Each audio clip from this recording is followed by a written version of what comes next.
The massive screen in Earth Defense Force headquarters lit up with an unknown signal. Commander James Reeves stood frozen, his coffee cup halfway to his mouth, as the strange patterns danced across the display.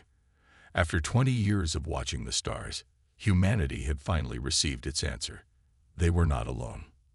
The signal grew stronger, and soon smaller screens around the command center began showing readings from telescopes and sensor arrays across the solar system. A fleet of ships, larger than anything humans had ever built, was approaching from beyond Neptune's orbit. Reed set down his coffee and pressed the emergency alert button. Within minutes, the command center filled with officers and analysts. Their voices mixed in a tense murmur as more data poured in. The alien ships moved with impossible speed, their engines leaving strange energy signatures that defied known physics. "Sir, we're receiving a transmission," called out Technical Officer Mike Wilson. His hands moved quickly across his console, decoding the incoming message. It's being broadcast in multiple formats. One of them matches our basic radio signals." Reed straightened his uniform and nodded. "Put it through." The main screen flickered, and an image appeared. The alien that faced them had gray skin that seemed to shimmer like metal. Its 4 eyes blinked in an unsettling pattern as it began to speak. To everyone's surprise, the words came through in clear English. "People of Earth, we are the Galactic Council, rulers of 12,000 star systems. Your primitive world has been monitored since you first split the atom. The time has come for your integration into our empire. You have 48 hours to surrender your world and submit to our authority. Resistance is both futile and unnecessary. We offer peace and advancement." The transmission cut off, leaving the command center in silence. Reed looked around at his staff, seeing the fear in their eyes. But he also saw determination. Humanity had been preparing for this day, though not in ways the aliens could detect. "Get me the president," Reed ordered, "and contact Lunar Base Alpha. Tell Captain Miller to initiate Protocol Omega."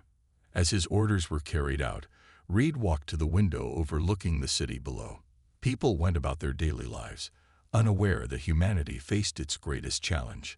He thought about the secret they had kept for 20 years, the crashed alien ship hidden beneath the Martian ice, and everything they had learned from it. The next few hours passed in a blur of activity. World leaders gathered in emergency sessions.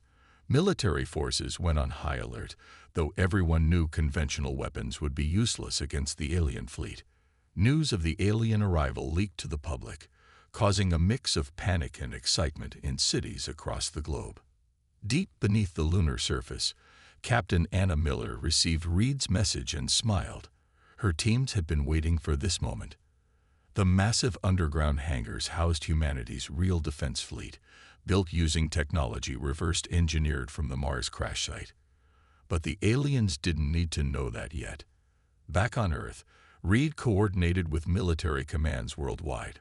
Their plan, developed over 2 decades, was elegant in its simplicity. Let the aliens think they faced a primitive species. Let them underestimate Earth's defenses. The surprised look on their faces would be worth the wait. The alien fleet moved closer, taking position near Mars. Their ships were beautiful in a terrifying way, sleek vessels that seemed to bend light around them. Scout ships began entering the inner solar system, scanning Earth and its neighboring planets. "They're scanning us with technology we're supposed to detect," Wilson reported, monitoring the alien activities. "But they're missing all our quantum-shielded facilities. The stealth systems are working perfectly." Reed watched the tactical display as more alien ships arrived. They positioned themselves in a standard attack formation, one that humanity had studied from the Mars Rex database. The aliens were following their military doctrine perfectly, which meant they were also falling into humanity's trap. The Council sent another transmission as the deadline approached. This time, a different alien appeared, one with decorative armor that probably indicated high rank. "Your time grows short," it announced.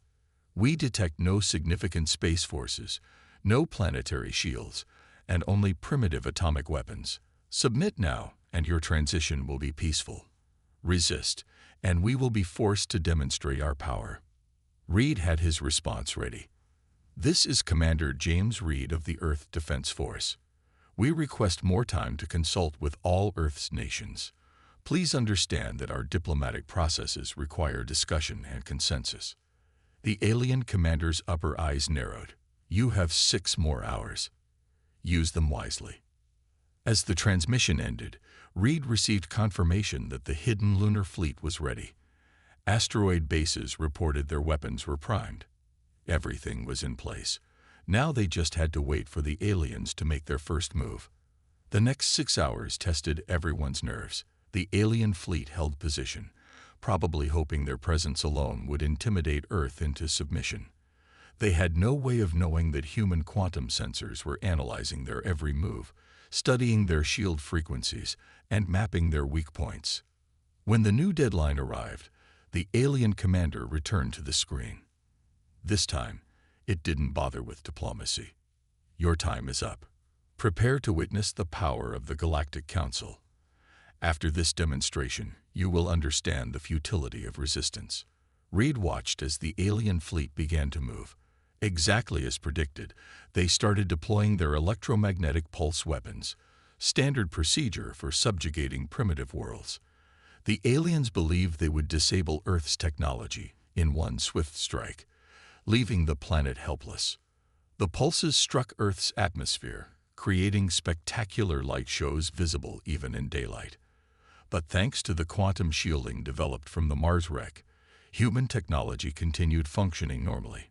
Reed allowed himself a small smile as he imagined the aliens' confusion.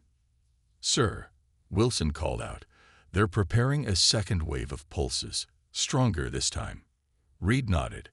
"Let them waste their energy. Contact Captain Miller. Tell her to begin moving the fleet into position. It's time to show the Galactic Council that they picked the wrong planet to bully." As the alien ships charged their weapons for another attack, humanity prepared to reveal its true strength. The war for Earth was about to begin, and the aliens were about to learn that appearances could be very deceiving indeed. Reed looked at the photo on his desk, the one showing the team that had first discovered the crashed alien ship on Mars. Their find had changed everything, giving humanity the chance to prepare for this very day. Now it was time to use that advantage. The Galactic Council was about to learn that humans were far more dangerous than they appeared. Captain Anna Miller walked through the massive underground hangar of Lunar Base Alpha, her footsteps echoing off the metal walls. Around her, hundreds of engineers and pilots rushed to their stations. The moment they had trained for had finally arrived. Above them, through miles of rock and regolith, the alien fleet waited unaware of humanity's greatest secret. "All ships report ready, Captain," her second-in-command, Tom Harris, announced as he approached with a datapad. "The quantum drives are charged, and weapon systems are green across the board. The aliens still haven't detected us." Miller nodded, looking up at the nearest ship. Its dark hull seemed to swallow the hangar's lights, the stealth coating doing its job even here. They had built 30 of these vessels, each one incorporating technology learned from the Mars crash site. But they had improved on the original designs, adding human innovations that the Galactic Council had never seen. "Status of the asteroid bases?" Miller asked, walking toward the command center embedded in the hangar's wall. "All reporting ready," Harris replied. "Colonel Stone has his mining drones in position. The aliens think they're just routine mining operations. They haven't even bothered scanning them closely." In the command center, screens showed the alien fleet's position. They had just launched their second wave of electromagnetic pulses at Earth, still trying to disable what they thought was primitive human technology. Miller allowed herself a small smile. The Council's arrogance would be their downfall. "Message from Commander Reed," an operator called out. "Earth's defenses are holding. The aliens are showing signs of confusion. He says it's time to begin Phase 2. Miller straightened her uniform. "Send the signal to all ships. Begin power-up sequences. Tell Colonel Stone to start moving his mining drones into attack positions. Let's show these aliens what humans can do." Deep in the asteroid belt, Colonel Marcus Stone received Miller's orders. He stood in the command room of Base Sierra, carved into one of the larger asteroids. Around him, officers coordinated the movements of hundreds of modified mining drones. These machines, originally designed to break up asteroids for their minerals, now carried powerful weapons. "Look at them," Stone muttered, watching the alien fleet on his screens, all bunched up in their textbook formation. They haven't even noticed our drones getting closer. The mining drones moved slowly, looking like they were just going about their regular business. But each one carried quantum-based weapons designed specifically to target the aliens' shield frequencies. Stone had spent years training his teams for this moment, combining human mining experience with military strategy in ways the aliens had never considered. Back on the moon, Miller gave the order to open the massive doors hidden beneath the lunar surface. One by one, humanity's secret fleet rose from their underground hangars. Their dark hulls made them nearly invisible against the moon's surface, their quantum drives running silent. "All ships report ready for combat," Harris announced. "The aliens still haven't detected us. Their sensors are focused on Earth." Miller took her place in the command chair. "Begin Operation Thunderbolt. Tell all ships to maintain stealth until they reach attack positions. Remember your training. We've prepared for this day for 20 years. Let's make humanity proud." The human fleet moved into position, hidden by technology that went beyond simple stealth. They had learned from the Mars wreck that the Council relied too heavily on their standard sensor arrays. They never expected to face an enemy using quantum-shifted frequencies their sensors couldn't detect. In the asteroid belt, Stone's mining drones began their approach. "All units in position," his tactical officer reported. "The aliens are still focused on Earth.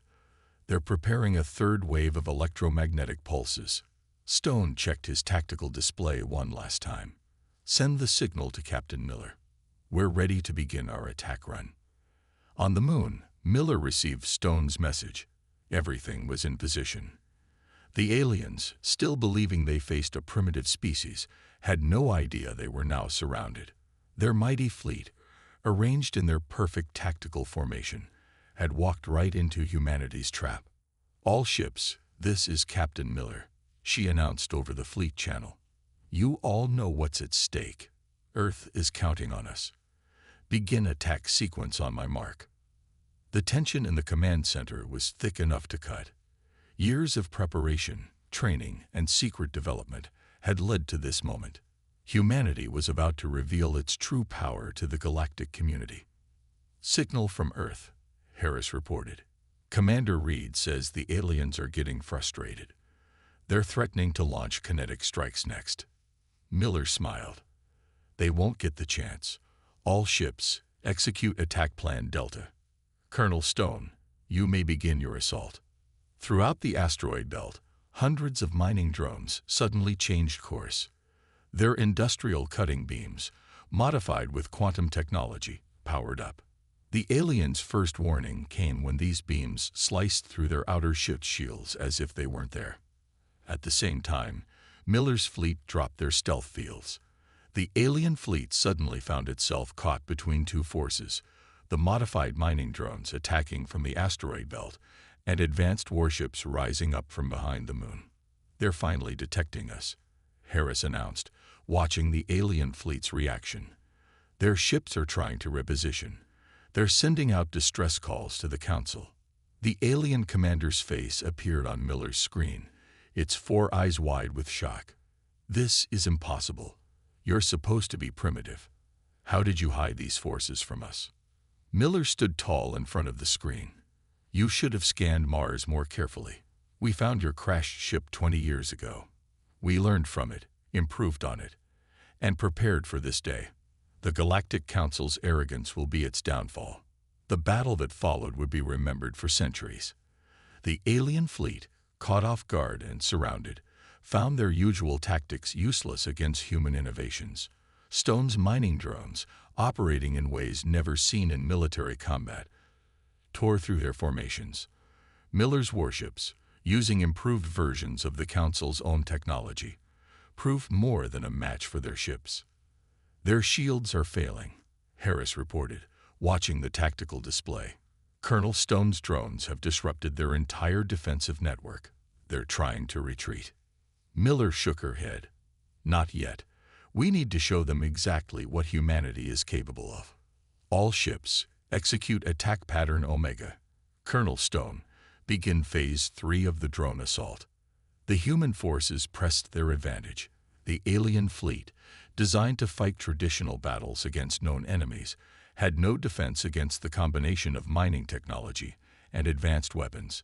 Their rigid tactical doctrine fell apart in the face of human creativity and adaptability. "They're sending out a general surrender signal," Harris announced after an hour of combat. "The fleet commander is requesting terms." Miller looked at the tactical display.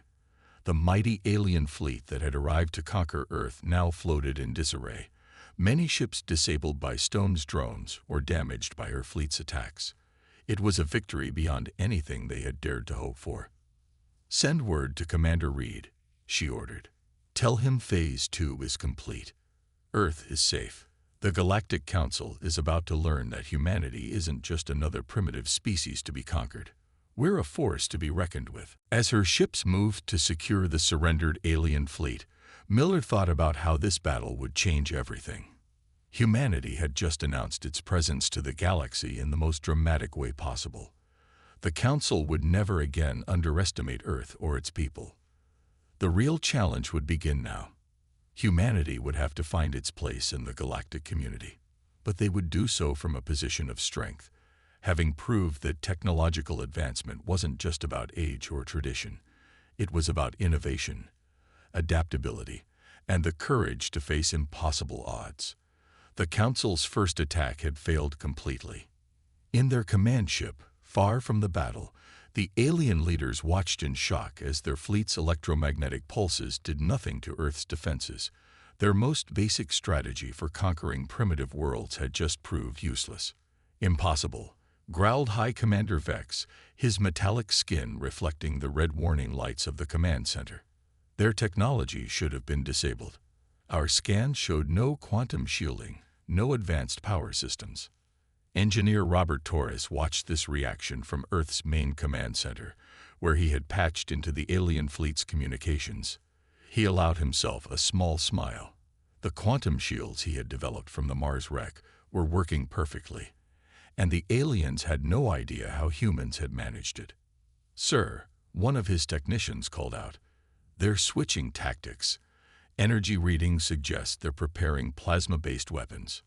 Torres nodded, his gray hair catching the light from the tactical displays. "Just as we expected. Activate the secondary shield layer. Let's show them another surprise." The Council ships launched their attack, expecting their plasma weapons to slice through Earth's defenses. Instead, their beams scattered harmlessly against the planetary shields. Torres had modified the alien shielding technology, adding layers that could adapt to different types of attacks. It had taken him 15 years to perfect the system, but watching it work now made every sleepless night worth it. "How?" The alien commander's voice crackled through their intercepted communications. "How are they doing this? Their world showed no signs of this technology." Commander Reed's voice came through on Torres's communicator. "Robert, they're getting desperate. Captain Miller reports they're repositioning for a major assault. Are you ready for Phase 3? "The trap is set," Torres replied, checking his systems. "The more energy they use against our shields, the more we can turn their own power against them. Let them come." The alien fleet regrouped, forming a new attack pattern. They launched everything they had: plasma beams, quantum torpedoes, and graviton pulses. The attacks lit up Earth's sky like artificial auroras. People watching from the ground saw amazing lights but felt no fear. They trusted their defenses. Torres monitored the shield readings carefully. Each alien attack fed more energy into his modified defense system. The quantum shields didn't just block the attacks. They absorbed the energy, storing it for later use. It was a trick he had discovered while studying the Mars wreck's power systems. "Energy storage at 60%, his chief technician reported. 70%, 80%. Sir, we're approaching critical storage levels. Torres watched the numbers climb. Send the signal to Captain Miller. Tell her to begin her attack run. We'll give her ships the extra power they need. In space, Miller's fleet moved into position. Her ship's quantum drives hummed with power as they prepared to receive the energy stored in Earth's shields. It was a technology the Council had never imagined. The ability to transfer power across vast distances through quantum entanglement. Energy transfer beginning, Torres announced. The power gathered from the alien attacks flowed from Earth's shields to the human fleet.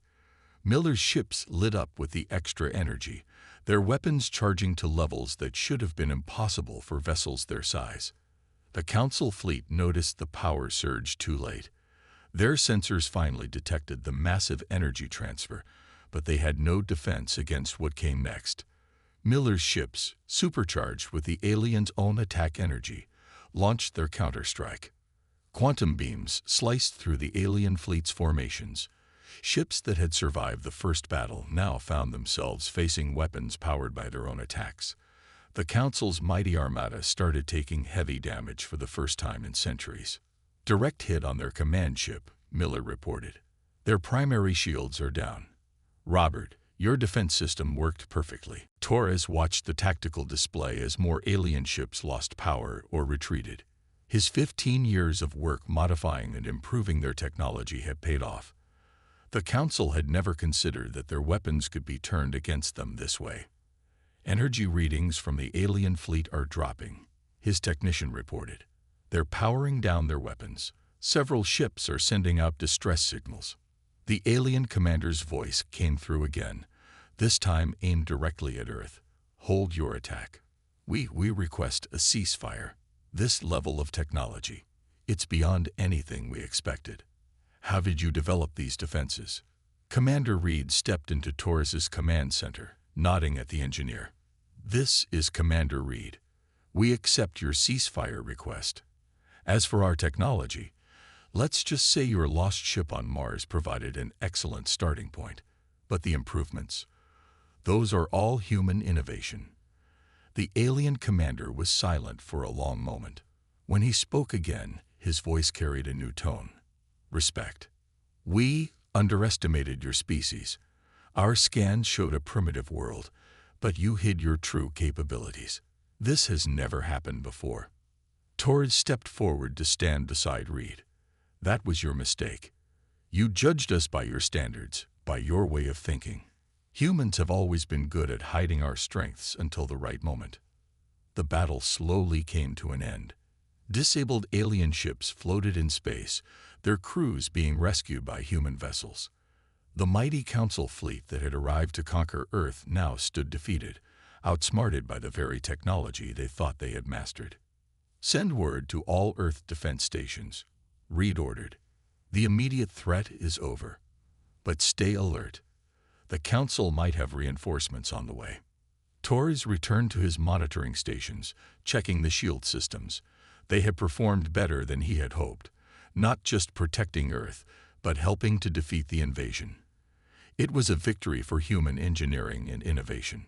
Sir, his technician called out, we're getting strange readings from the quantum shield network. The energy transfer created some unexpected effects. I think we might have accidentally improved the system. Torres looked at the data and smiled. Even in the middle of battle, humans had found a way to advance their technology. The Council had attacked Earth expecting to find a primitive world ready for conquest. Instead, they had woken a sleeping giant, one that had spent 20 years preparing for this very day. As the alien ships began powering down their remaining weapons, Torres thought about the future. Earth had just proved itself to be far more advanced than anyone had expected. The galaxy would never be the same after today. Begin collecting data from all defense systems, he ordered his team. We just field-tested 20 years of theoretical work. Let's learn everything we can from this battle.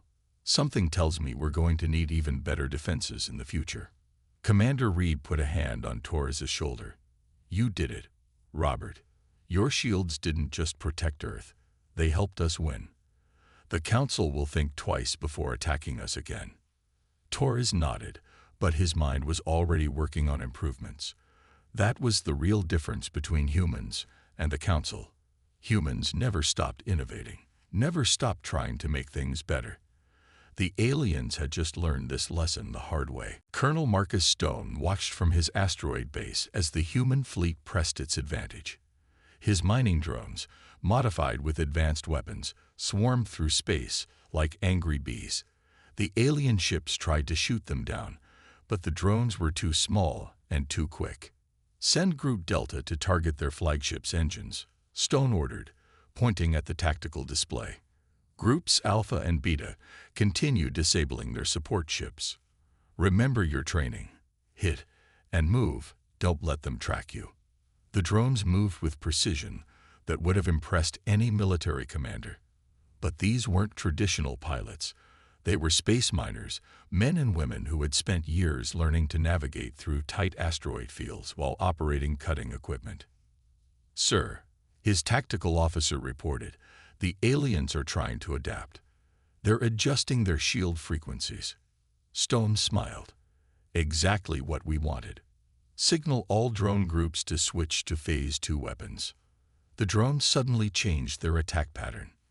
Instead of using direct energy weapons, they began deploying clouds of specialized nanites.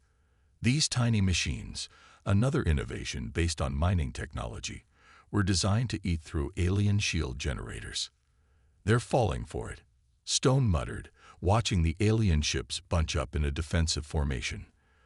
"They think they're protecting each other, but they're just making our job easier." The nanite clouds spread through the alien fleet's formation. Alarms blared on the enemy ships as their shields began failing. Stone had spent years developing these nanites, combining Earth's most advanced technology with knowledge gained from the Mars wreck.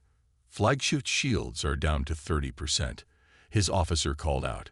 "Their support ships are losing power. They've never seen an attack like this before." Stone keyed his comlink. "Captain Miller, their defenses are weakening.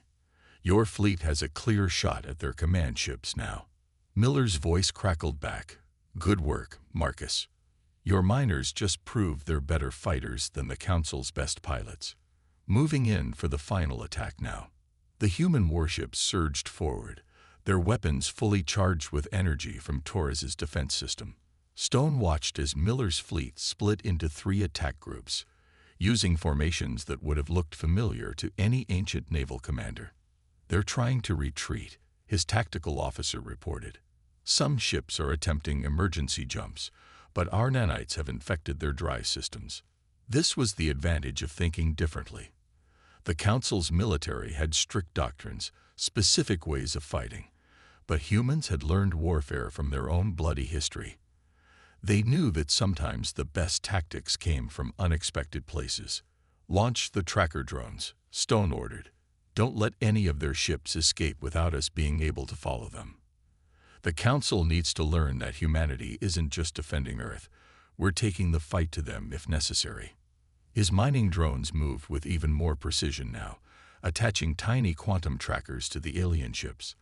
These devices, small enough to avoid detection, would let Earth track the Council's fleet movements for months. "Sir," his communications officer called out urgently, "we're picking up new signals." More Council ships just appeared at the edge of the solar system. Stone moved to the main display. A second alien fleet had arrived, probably summoned by distress calls from the first. But these ships held back, not charging in to attack. "They're watching," Stone realized. "They're seeing what happened to their first fleet. Good. Let them watch. Let them learn." He opened a channel to Miller and Reed. "We've got company.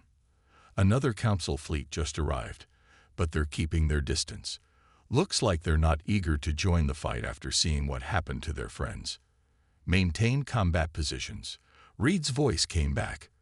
"But hold your fire unless they make hostile moves. Let's show them we can be merciful in victory." Stone ordered his drones to pull back slightly, maintaining battle readiness while demonstrating restraint. The new alien fleet remained at the edge of the system, their sensors obviously studying the aftermath of the battle. Colonel, his tactical officer said, the disabled alien ships are powering down their remaining weapons. They're displaying surrender signals on all frequencies. It was a historic moment. The Council's fleet, which had conquered thousands of worlds, had been defeated by what they thought was a primitive species. Stone's miners, Miller's hidden fleet, and Torres's defensive systems had completely changed the balance of power. Begin rescue operations, Stone ordered. Send in the recovery drones. Let's show them that humans know how to treat surrendered enemies. His mining drones, which had proved so deadly in battle, now switched to their original purpose. They moved carefully among the damaged alien ships, cutting access paths for rescue teams and helping to stabilize damaged sections. Message from the 2nd Alien Fleet, his comm officer announced. They're requesting permission to assist with rescue operations. They say they're impressed by our combat skills and our mercy. Stone nodded. Grant permission, but keep our defensive positions. Trust is earned, not given freely. As human and alien ships began working together to help the damaged vessels, Stone thought about how quickly everything had changed.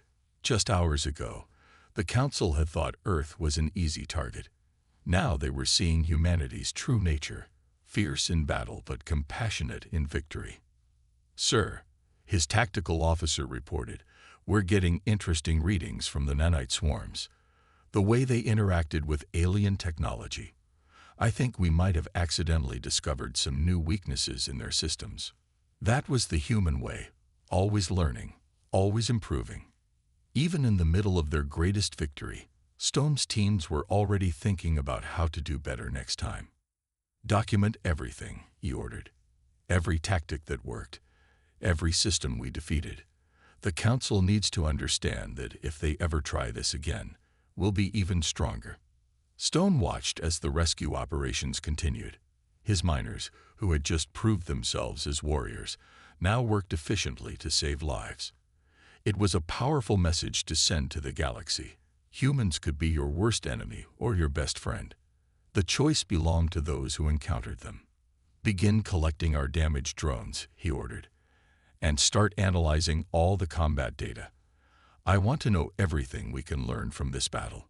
Something tells me this is just the beginning of humanity's role in galactic politics. Admiral Lisa Ward stood on the bridge of her flagship, the Earth's Hope, watching the holographic display of the solar system. The remains of the Council's first attack fleet floated in space, their ships either disabled or surrendered. The second fleet hung back at the system's edge, still processing how thoroughly their comrades had been defeated. Status report, Ward commanded, her voice calm despite the historic nature of the moment. She had been chosen to lead Earth's space forces because of her ability to stay focused under pressure. All enemy ships from the First Fleet are either under our control or receiving assistance, her executive officer reported. Colonel Stone's mining drones are completing rescue operations. Captain Miller's fleet is maintaining defensive positions around Earth and the Moon. Ward nodded, studying the tactical displays. The battle had proved every theory they had developed over the past 20 years. Humanity's preparations, hidden from the Council's eyes, had changed the balance of power in the galaxy. Message from the Second Council Fleet, her communications officer announced. Their commander is requesting a direct meeting. They want to understand how we defeated their forces so easily. Set up a secure quantum channel, Ward ordered. Let's show them another piece of technology they didn't think we had. The main screen lit up with the image of the alien fleet commander. Like all council members, its metallic skin shimmered in the light, but its 4 eyes showed something new, respect, and perhaps a hint of fear. This is Admiral Ward of Earth's Defense Force. She introduced herself. You wanted to talk. The alien commander seemed startled by her directness. Yes. I am High Commander Toll of the Galactic Council's Second Fleet. We witnessed the defeat of our First Fleet. Your tactics and technology are unexpected. Ward allowed herself a small smile. That was the point, Commander. You thought you were attacking a primitive world. Instead, You found a species that had spent 20 years preparing for this day. The crashed ship on Mars, Toll said slowly. We thought it was destroyed completely. But you found it. You learned from it. We did more than learn from it, Ward replied. We improved it.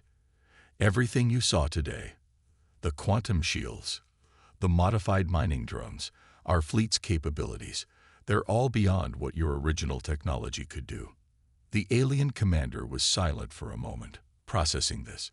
In all our history, no species has ever managed to hide their true capabilities from our scans. How did you do it? Ward gestured, and her tactical officer sent a data packet to the alien ship. Look at these readings. We didn't just hide our technology. We made your sensors see exactly what you expected to see. Another human innovation. The data showed how Earth had used quantum field manipulation to mask their true technological level. The Council's scans had reported exactly what they wanted to find. A primitive world ready for conquest. Impossible, Toll muttered, studying the data. This level of quantum manipulation, even our most advanced worlds haven't achieved this. That's because you followed established patterns, Ward explained. Humans have always been good at thinking differently. We took your basic technology and found new ways to use it.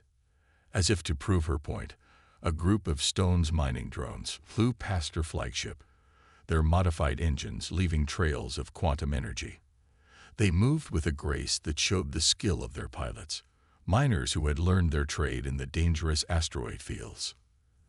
The Council will need to reconsider many things, Toll said finally. Your species has proved itself far more capable than we imagined. What are your terms? Ward had been preparing for this moment. First, Earth will be recognized as an independent power, not subject to Council authority. Second, we want full access to Council technology databases. We've proved we can handle advanced tech responsibly. And third, she continued, we want the Council to review its policy of forcibly integrating other worlds. Earth isn't the only planet that deserves self-determination. The alien commander's upper eyes blinked rapidly, a sign of surprise in their species. You're not just negotiating for Earth. You're speaking for other worlds too. Someone has to, Ward replied firmly. Today proved that the Council's way of judging species isn't working. How many other worlds have you underestimated? How many could have surprised you like we did? Her words seemed to hit home. Toll looked off-screen for a moment, probably consulting with other Council leaders. When he looked back, his expression had changed. My superiors are, considering your points, he said carefully. Your victory today has forced us to question many long-held beliefs. The Council has never faced a situation quite like this. Ward nodded. That's exactly why things need to change. Humanity is ready to join the galactic community, but as equals, not subjects, and we're ready to help other species stand up for themselves too. She gestured at the tactical display, showing both the defeated First Fleet and Toll's Second Fleet. Today showed what happens when you underestimate a species. Imagine what could happen if you worked with worlds instead of trying to conquer them. You would share your innovations? Toll asked, surprise evident in his voice. Even after we tried to conquer your world. Carefully and responsibly, yes, Ward confirmed. Humans understand the importance of helping others advance. We've learned that lesson from our own history. As if to emphasize her point, several of her ships moved into formation around a damaged alien vessel, their quantum tractor beams helping to stabilize its failing systems. The sight of human ships helping their defeated enemies seemed to make a strong impression on Toll. I will convey your terms to the Council leadership, he said finally, but I suspect they will agree. You have given us much to think about, Admiral Ward. The communication ended, and Ward turned to look out at the stars. Humanity had just changed the course of galactic history. Their victory would echo through the cosmos, giving hope to other worlds that might dream of standing up to the Council. Send word to Earth, she ordered. Tell them the immediate crisis is over, but remind everyone, this is just the beginning. The galaxy is about to change, and humanity will be leading that change. In the grand meeting hall of the Galactic Council's central world, Commander James Reeves stood before the assembled alien leaders. 3 months had passed since Earth's victory, and now humanity was about to change the galaxy forever. The hall stretched high above him, its crystal walls reflecting the light of 3 suns. Representatives from thousands of worlds filled the chamber, many seeing the human in person for the first time. Reed could feel their curious stares, their whispered conversations. "The Council recognizes Earth's representative," announced the chief speaker, its metallic skin gleaming. "Commander Reed, you may present your case." Reed stepped forward, his footsteps echoing in the sudden silence. Behind him stood Admiral Ward, Colonel Stone, Captain Miller, and Engineer Torres, the team that had helped save Earth. They had all come to witness this historic moment. "Members of the Galactic Council," Reed began, his voice strong and clear. "3 months ago, you tried to conquer Earth. You thought we were primitive, easy to subdue. Today, I stand before you not as a conquered subject, but as an equal." He gestured, and Torres activated a holographic display. It showed the battle that had changed everything. Earth's hidden fleet emerging, the modified mining drones attacking, the quantum shields protecting their world. "But we're not here to remind you of your defeat," Reed continued. "We're here to offer something more important. Change. A new way forward for the galaxy." The alien representatives stirred in their seats. Some showed signs of discomfort, others of interest. The defeat of their fleet had shaken their confidence in the old ways. "In the 3 months since the battle, 15 other worlds have contacted Earth," Reed revealed. "Worlds you thought were primitive, but who have been hiding their own advances. They were waiting for someone to stand up to the Council." This caused a stir in the chamber. The chief speaker's upper eyes blinked rapidly. These worlds reveal themselves now, after hiding their technology. They learned from watching us. Admiral Ward stepped forward to explain. They saw that it was possible to resist, to forge a different path. They've been developing their own innovations, just like we did. Colonel Stone activated another holographic display, showing the locations of these worlds scattered across the galaxy. "Each of these planets took your crashed ships, your leftover technology, and improved upon it, just like Earth did." The Council members whispered among themselves. The idea that multiple worlds had managed to hide their true capabilities was shocking to them. "We propose a new structure," Reed announced. "Not an empire ruled by the Council, but a true galactic alliance. Each world free to develop in its own way, sharing advances when they're ready." Captain Miller stepped forward, adding, "We've already begun sharing our quantum shield technology with these worlds. They've shared their own innovations with us. Together, we're advancing faster than any one civilization could alone." The chief speaker raised a hand for silence. "You would change the entire structure of galactic civilization, based on the achievements of a few hidden worlds." "We would help it grow," Reed corrected. "The old way of conquering and controlling worlds hasn't worked. You've been missing out on the incredible innovations that free societies can create." Torres activated one final display, showing the combined technological achievements of Earth and the other hidden worlds. Quantum drives more efficient than anything the Council had, shield systems that defied their understanding, new ways of using old technology. "This is what happens when you let worlds develop freely," Torres explained. "When you encourage innovation instead of forcing compliance. Each culture brings its own unique way of thinking, its own solutions." The chamber erupted in discussion. Representatives from Council worlds debated with each other, some arguing for change, others wanting to maintain tradition. But Reed could see the momentum was on humanity's side. "We don't want to destroy the Council," Reed assured them. "We want to help it evolve, to become something greater, a true partnership of worlds working together." Admiral Ward nodded. "Earth's victory proved that the old ways need to change. But our mercy after that victory showed that we can work together. Many of your ship crews saw this firsthand when we rescued them." The chief speaker raised all four hands for silence. The chamber gradually quieted. What you propose would change everything we have built over thousands of years. Why should we agree? Reed smiled. Because you've seen what just one hidden world could do. Imagine what all of us could achieve together, as equals. The galaxy isn't just about power. It's about progress. He gestured to his team, then to the assembled representatives. Today, we can choose a new path. Earth isn't asking for dominance. We're offering partnership, the chance to build something greater than any single species could achieve alone. The chamber was silent for a long moment. Then, slowly, representatives began to stand. First from the worlds that had already revealed their hidden strength, then from younger worlds who dreamed of freedom to develop. Finally, even some of the old council worlds stood. The chief speaker looked around the chamber, seeing the support growing. Perhaps it is time for change. Earth has proved that our old judgments were flawed. Maybe there is wisdom in this new path. Reed nodded. Then let's begin. Not as rulers and subjects, but as partners in humanity's greatest adventure, exploring the stars together. As the council chamber erupted in cheers and discussion, Reed turned to his team. They had done it. Earth had not just defended itself, it had changed the galaxy. A new age was beginning, one where every world would have the chance to reach its full potential.